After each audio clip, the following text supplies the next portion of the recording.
La résolution 1325 offre un cadre propice dans le domaine de prévention des conflits, négociation, de paix et réconciliation post-conflit.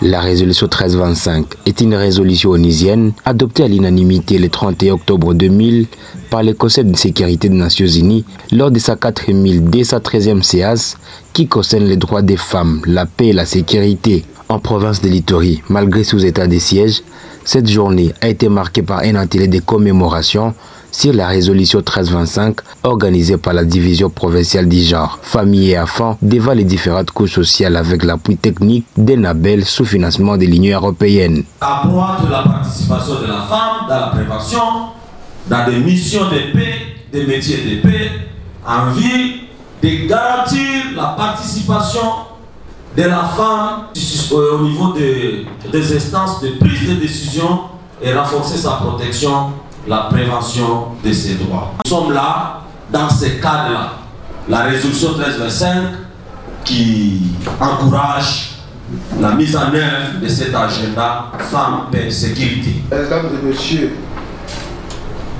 nous sommes réunis ici aujourd'hui pour commémorer le 4e anniversaire de la résolution 1325 du Conseil de sécurité des Nations Unies célébré chaque 31 octobre. Cette résolution adoptée le 31 octobre 2000 reste sans aucun doute l'une des initiatives ayant marqué de son empreinte l'histoire de la prise en considération des préoccupations spécifiques des femmes et des filles dans les conflits armés, ainsi que celle de leur protection et surtout de leur participation. En effet, les femmes, malheureusement, continuent de subir des violences particulièrement cruelles dans des zones de conflit. C'est le premier document formel et légal ici du Conseil de sécurité qui oppose aux différentes parties d'un conflit de respecter les droits des femmes et de soutenir leur participation aux négociations de paix et à la reconstruction post-conflit, un pilier pour la division genre tel que souligné par Jean-Marc Mazio. Je pense que l'heure est venue que nous puissions travailler ensemble, nous puissions œuvrer pour l'amélioration de la situation de la femme. Et il y a toujours ces principes, si moi je crois et que tu crois, l'Afrique sera sauvée. C'est pour dire que si nous croyons, la femme sera sauvée. Donc il est temps que nous puissions dire non aux violences faites à la femme, oui à la promotion des droits fondamentaux de la femme. Afin de promouvoir la participation des femmes au poste de prise de décision, ENABEL réitère son engagement auprès du gouvernement provincial, indique Madame Joséphine Koudio, responsable d'ENABEL. Cette commémoration organisée par la division provinciale du genre, bras technique du gouvernement en matière de genre, avec le soutien d'ENABEL à travers le projet uni pour l'égalité de genre, marque une étape importante pour réfléchir au progrès accompli et définir une voie à suivre vers une paix inclusive et durable.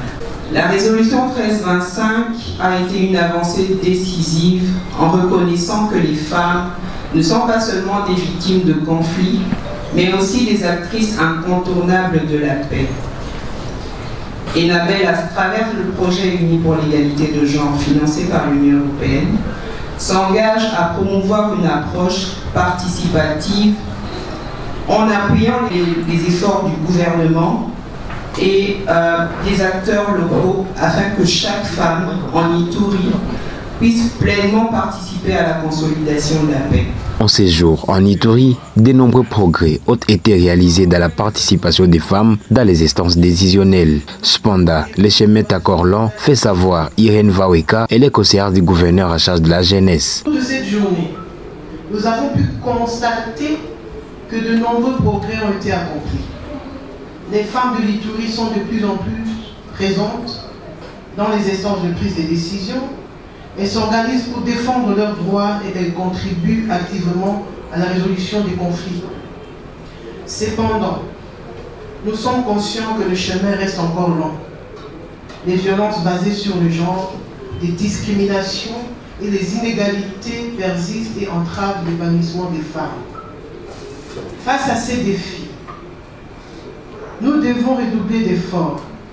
Et je lance un appel à tous les acteurs pour renforcer les mécanismes de participation des femmes à tous les niveaux de la prise des décisions, lutter contre l'impunité pour les auteurs des violences basées sur le genre, investir dans l'autonomisation économique des femmes en leur offrant des opportunités d'emploi et d'entrepreneuriat, sensibiliser l'opinion publique sur l'importance de l'égalité entre les hommes et les femmes. La résolution 1325 marque une profonde évolution en intégrant les thèmes des droits des femmes dans les discussions sur la paix et la sécurité aux Nations Unies.